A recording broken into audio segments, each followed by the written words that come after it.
Hello everyone. So today we are going to discuss about a very essential and important topic that is democratic rights. So हमारे constitution में ऐसे बहुत सारे rights बने हुए हैं जो हमें पता भी नहीं होते हैं.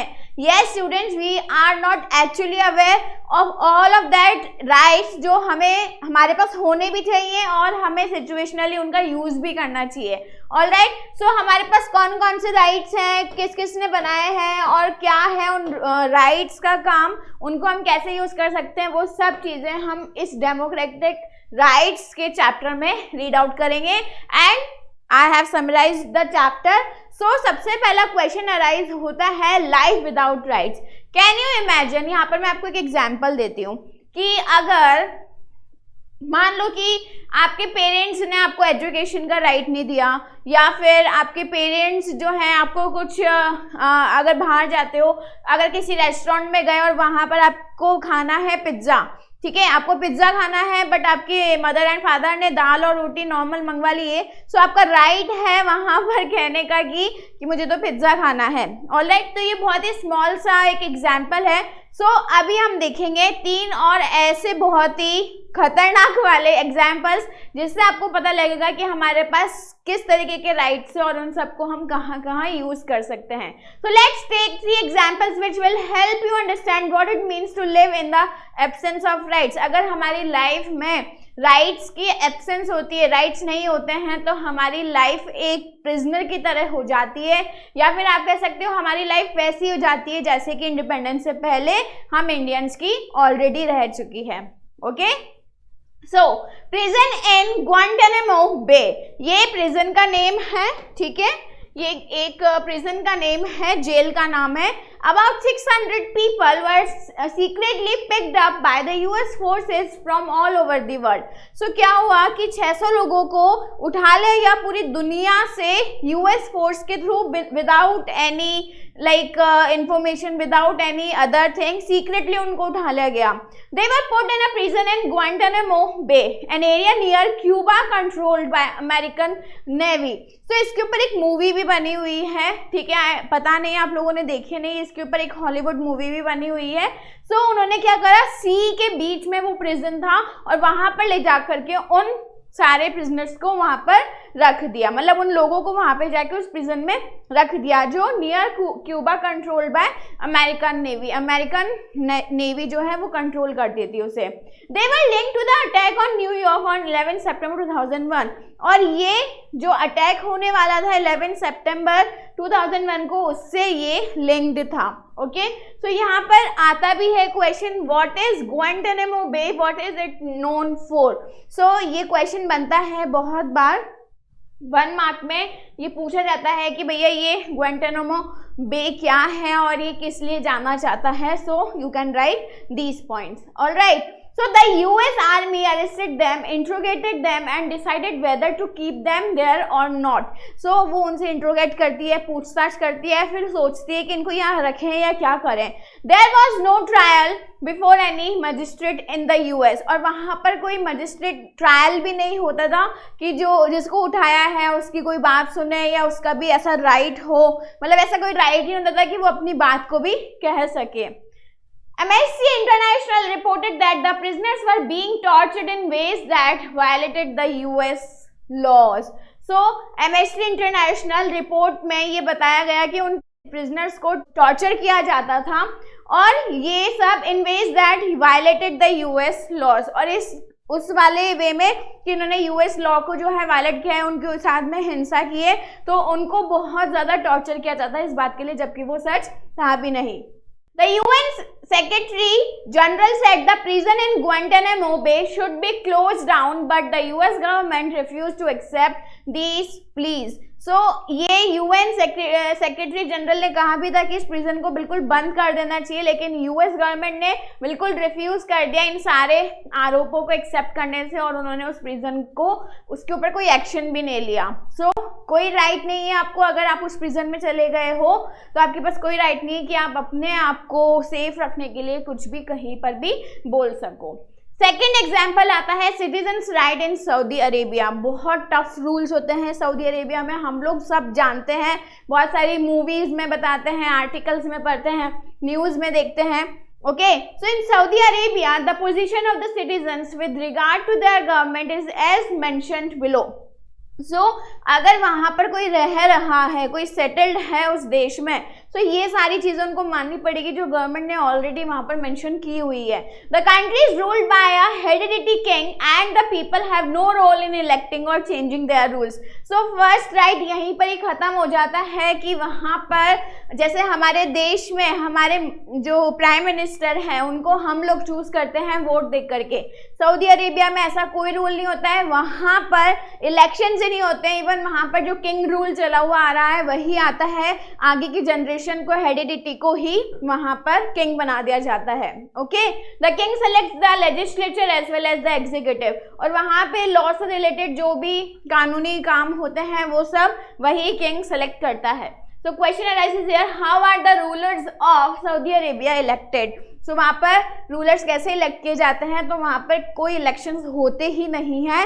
There is no right for the common man over there. Okay, Citizens cannot form political parties or any political organizations। वहां पर कोई political party, कोई political organization ये सब नहीं बनता है।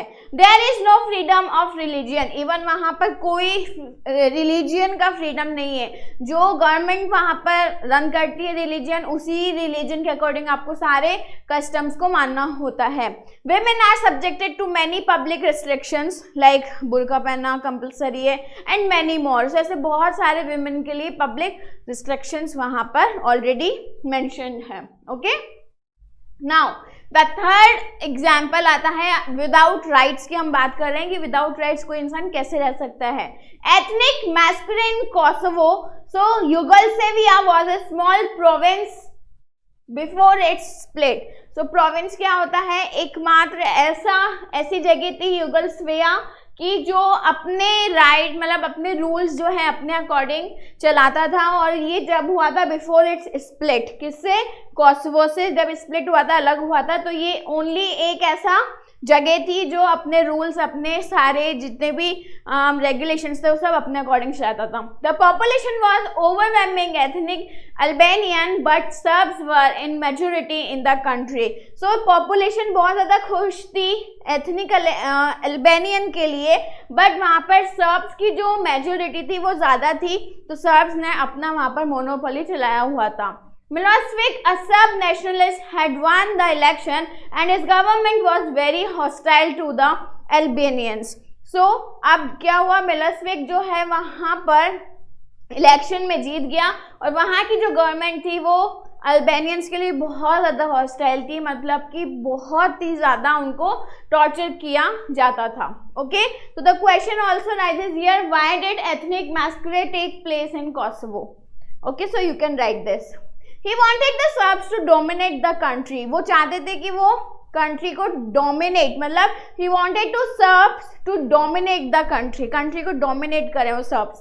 So many Serb leaders thought that ethnic minorities like Albanians should either leave the country or accept the dominance of the Serbs। So वहाँ के लीडर्स ने ये रूल्स निकाले कि जो माइनॉरिटीज हैं, मतलब जैसे अल्बेनियन कास्ट जो है, माइनॉरिटीज जो हैं, सो माइनॉरिटीज को क्या करना पड़ेगा, या तो कंट्री को छोड़ के जाना पड़ेगा या फिर उनके अत्याचार को, उनके डोमिनेंस को सहन करना पड़ेगा, and there is no other option.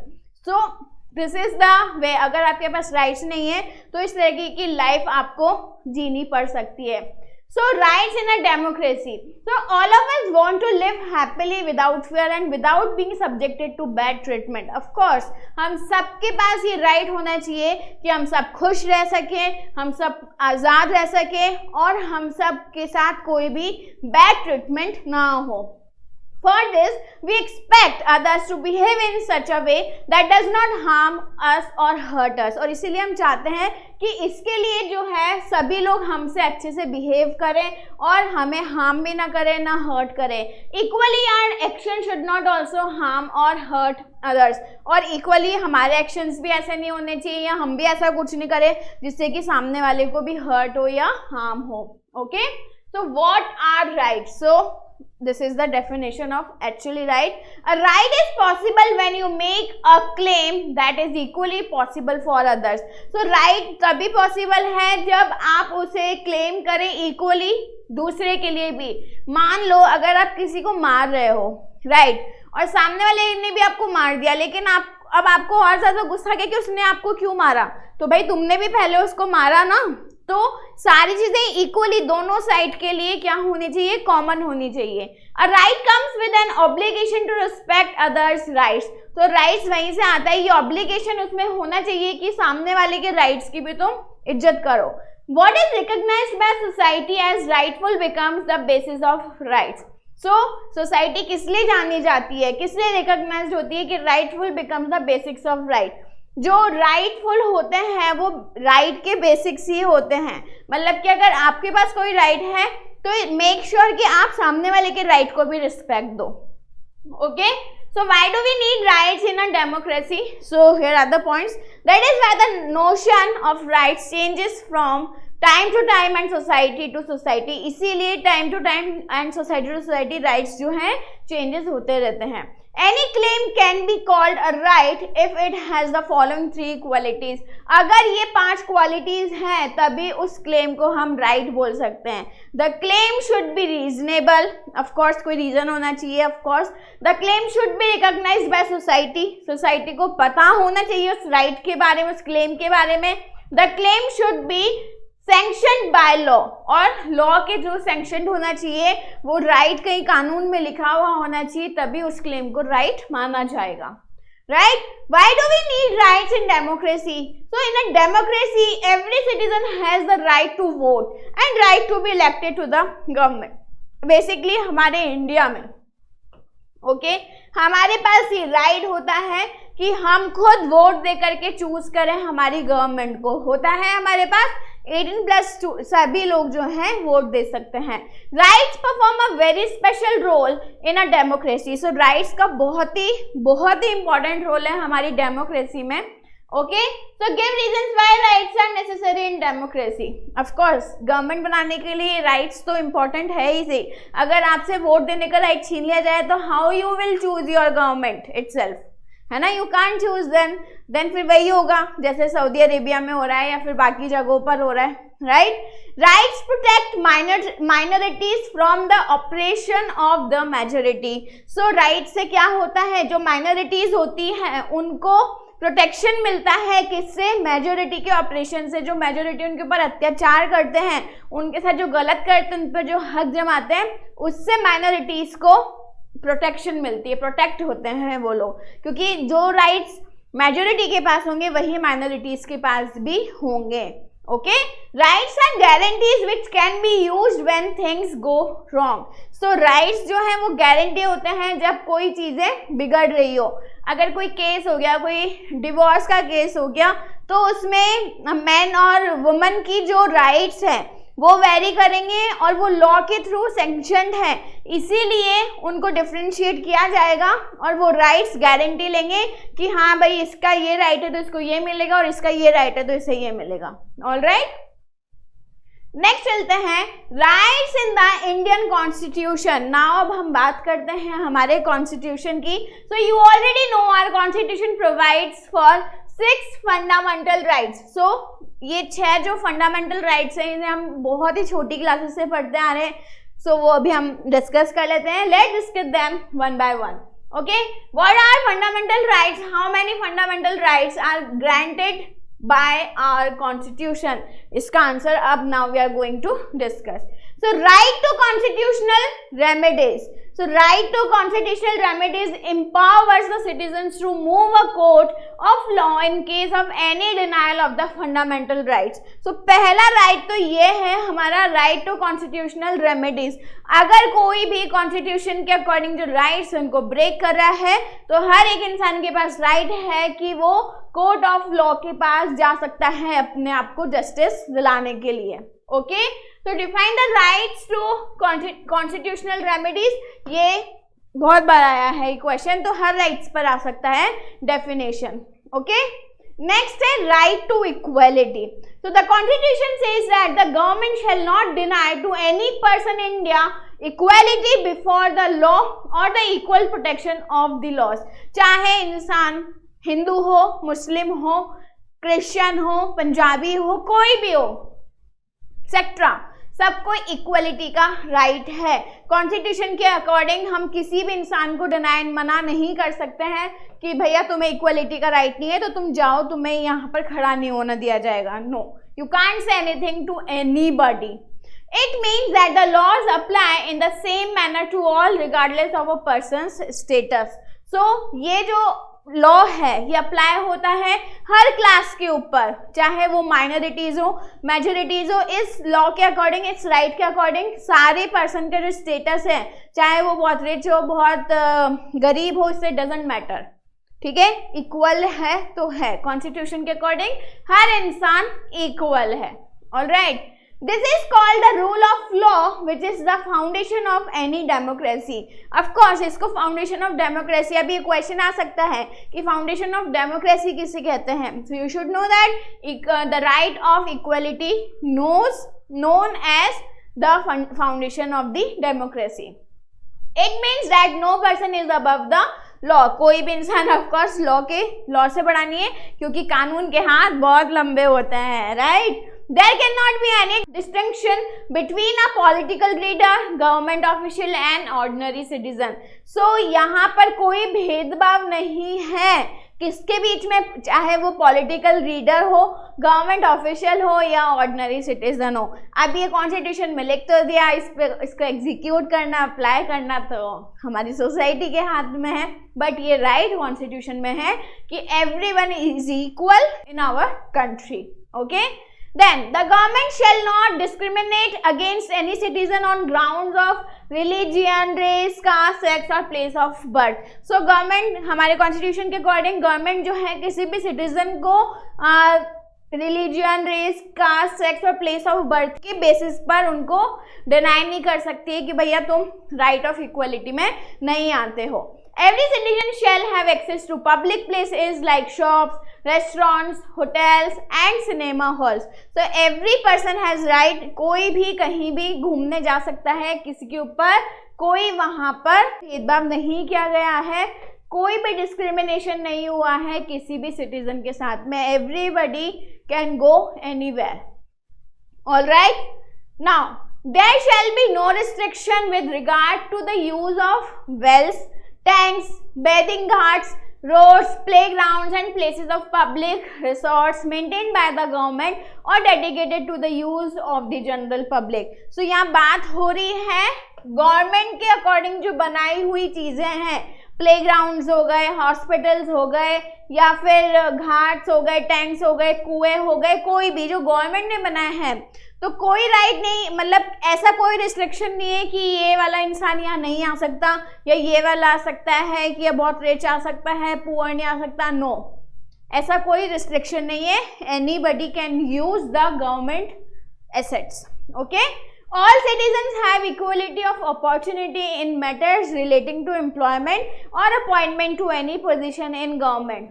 So government में ऐसा कोई रूल नहीं है जिसके अकॉर्डिंग केवल कुछ ही कास्ट के लोग जो हैं या कुछ ही रिलीजन के लोग जो हैं काम कर सकते हैं। हर कास्ट का, हर रिलीजन का आदमी गवर्नमेंट में अपॉइंटमेंट या फिर एम्प्लॉयमेंट के लिए राइटफुल है।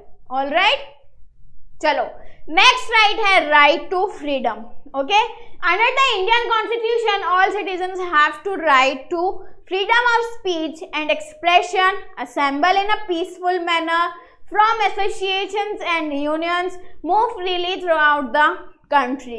So हर पर्सन के पास राइट है कि वो फ्रीडम से अपनी स्पीच को एक्सप्रेस कर सकता है, बहुत ही असेंबल मतलब पीसफुल मैनर में असेंबल हो सकता है, एसोसिएशंस फॉर्म और यूनियंस को फॉर्म कर सकता है और कहीं भी पूरे कंट्री में आराम से फ्रीली घूम सकता है। Okay, reside in any part of the country, किसी भी मतलब इंडिया के किसी भी पार्ट में, किसी भी कोने में जाके रह सकता है। Practice any profession or to carry on any occupation, trade or business, कोई भी ऑक्यूपेशन, कोई भी ट्रेड, कोई भी बिजनेस कर सकता है। You can not exercise your freedom in such a manner that violates others right to freedom. So आप ऐसा कोई काम नहीं कर सकते हैं जिससे कि सामने वाले के राइट को चोट पहुंचे या राइट टू फ्रीडम को अफेक्ट हो वो, तो ऐसा कोई काम आप नहीं कर सकते, क्योंकि everybody has right to freedom. So कोई भी इंसान कैसे भी अपनी लाइफ को लिव कर सकता है अपने ही अकॉर्डिंग। ओके, चलो, राइट अगेंस्ट एक्सप्लॉयटेशन, ये बहुत अच्छा राइट है।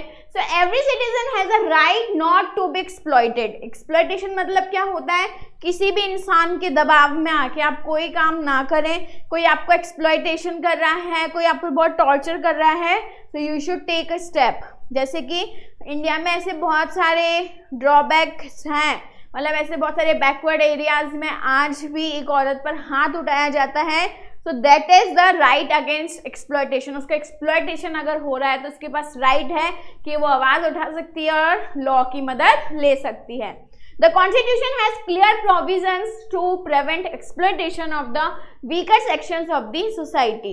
The Constitution mentions 3 specific evils as mentioned below and declares them illegal. तो 3 ऐसी चीजें बताइए जो बिल्कुल इलीगल है, जिनके लिए एक्शंस लिए जाते हैं, और वो 3 चीजें क्या हैं? The Constitution prohibits traffic in human beings. Traffic means selling and buying of human beings, usually women, for immoral purposes. So women को खरीदना या बेचना, या किसी भी इंसान को खरीदना या बेचना, ये बिल्कुल इलीगल है according to our Indian constitution. Okay, our constitution prohibits forced labour or beggar in any form. और बेगर क्या, begar, sorry, it's not beggar, it's begar. और बगार क्या होता है? Begar is a practice where the worker is forced to render service to the master free of charge or not, or at a nominal remuneration, and when its practice takes place on a lifelong basis it is called the practice of bonded labor. So एक question बन सकता है, what is bonded labor? Okay, so इसके according किसी भी इंसान को ये हक नहीं है कि वो, जैसे मान लो ये मेरे यहाँ पर गार्ड था, अब वो गार्ड की डेथ हो गई, तो उस इंसान का कोई हक नहीं है कि उसके बेटे को भी अपने यहाँ पर काम में रखे, पूरी जिंदगी काम रखे और उसको पैसे भी नहीं दे, और दें तो अगर बहुत कम दे। ठीक है, सो ऐसा कोई राइट नहीं है, और ये कॉन्स्टिट्यूशन के अकॉर्डिंग बिल्कुल इलीगल है, गलत है। ऑलराइट, अगर ऐसा कोई करता है तो उसे बॉन्डेड लेबर भी बोलते हैं। The constitution prohibits child labour. Of course child labour को बिल्कुल मना करता है constitution. Under this no one can employ a child below the age of 14 to work in any factory or mine or in any other hazardous work such as railways and ports. So ऐसा कोई काम जिससे बच्चे की physical और mental health पर बहुत ज़्यादा असर पड़ रहा है, तो वो काम चाइल्ड लेबर में आता है, और इसका किसी के पास राइट नहीं है। अगर वो राइट करवाता है 14 ईयर्स की एज से कम बच्चे से काम, कोई भी इंसान या कोई भी लाइक माइंस या कोई भी फैक्ट्री, तो वो कॉन्स्टिट्यूशन के अकॉर्डिंग इलीगल होता है। ओके, चलो, नाउ 5th राइट है हमारा, right to freedom of religion. So every person has a right to profess, practice and propagate the religion he or she believes in. आप चाहे किसी भी भगवान में मानो, राम, रहीम, किसी भी, सब एक ही हैं। ठीक है, गवर्नमेंट को कोई प्रॉब्लम नहीं है आप किसी भी रिलीजन के हो। इंडिया में रिलीजन की क्या है? फ्रीडम है। India is a secular state, which means India does not establish any one religion as the official religion. India का कोई ऑफिशियल रिलीजन नहीं है ये, क्योंकि हम ये एक सेक्युलर स्टेट में रहते हैं। यहाँ पर हर रिलीजन का आदमी आराम से अपनी लाइफ को लिव कर सकता है। So humble our Indian constitution is, right? So write a short note on the right to freedom of religion. So you can write it. You can explain the secular state. Freedom to practice religion does not mean that a person can do whatever he wants in the name of religion. लेकिन इसका मतलब ये बिल्कुल नहीं है कि तुम धर्म के नाम पर कुछ भी मचा रहे हो, कुछ भी कर रहे हो, ऐसा नहीं है। For example, one cannot sacrifice animals or human beings as offering to supernatural forces or gods. ऐसा नहीं है कि तुम बोल रहे हो कि हमारे धर्म में तो लिखा है भाई कि किसी एनिमल या किसी इंसान की बलि दे करके ही हम हमारे भगवान को खुश करेंगे। So that is absolutely prohibited in our constitution. This is not the way to make a religion.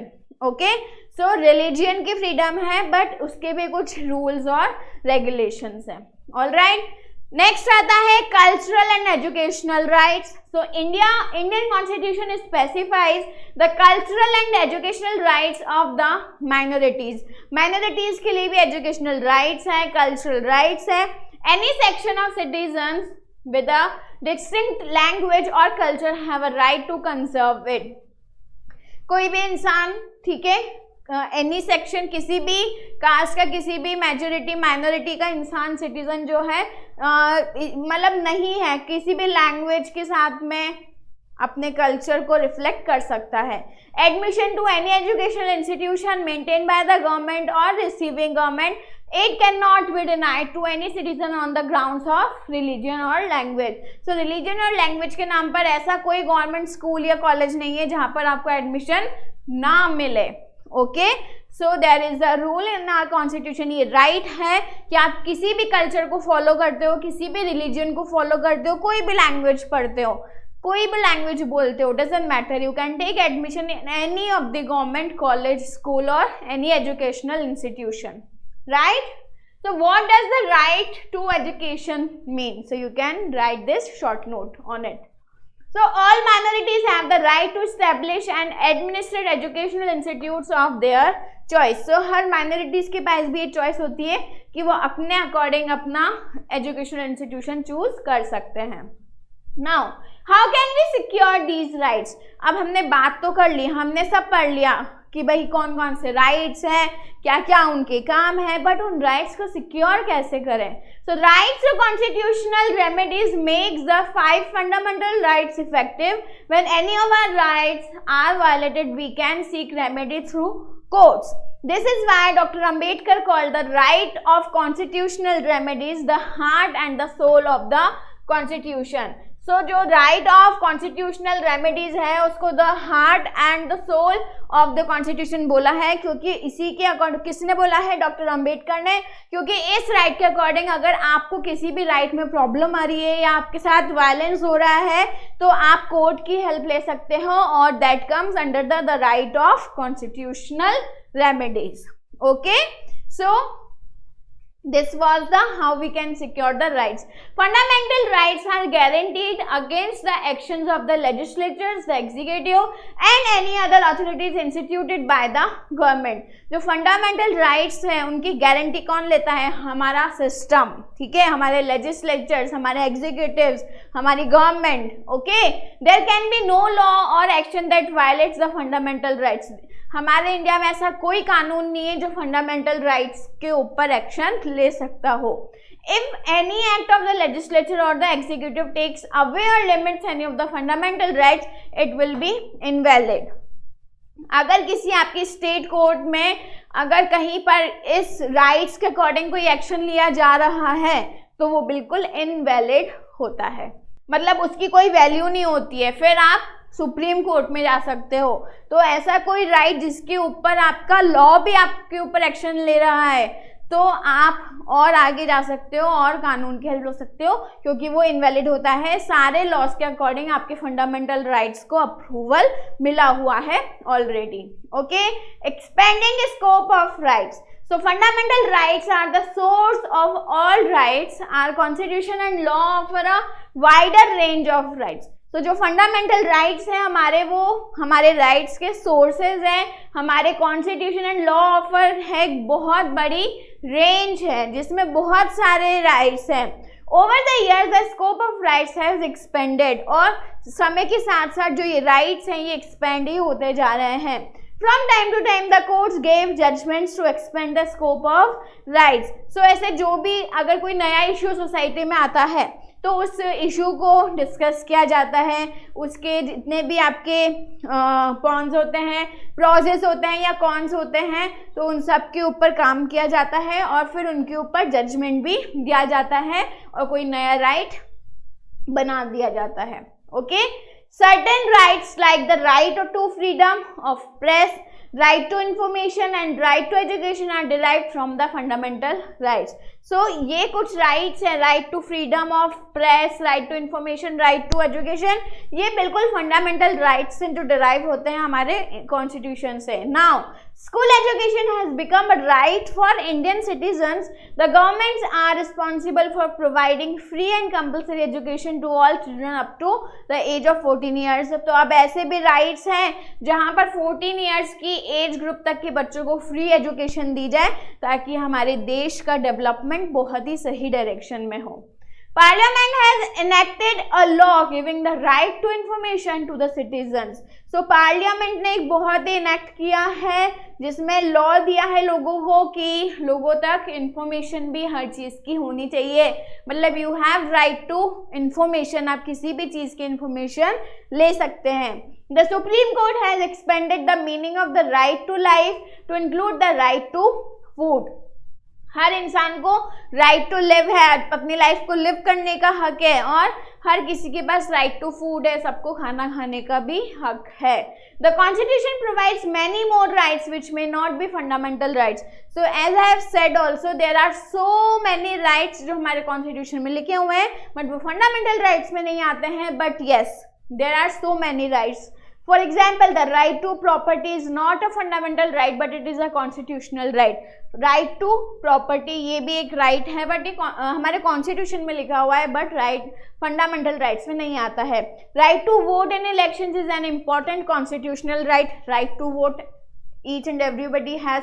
So ऐसे बहुत सारे rights हैं जो constitution में mentioned हैं but fundamental rights में involved नहीं है, क्योंकि fundamental rights का मतलब हो गया जो basic rights हैं इंसान के वो तो बिल्कुल है ही सही, उसकी knowledge तो होनी ही चाहिए। Alright, so this was the chapter that we have seen democratic rights. So I hope अब आपको आपके सारे rights के बारे में पता चल गया होगा और बहुत सारे rights के बारे में अगर पढ़ना है तो continue with the law, अपना कॉन्स्टिट्यूशन रीड करो, then you will get to know all the rights. Okay, so keep learning students and keep using your rights. Thank you.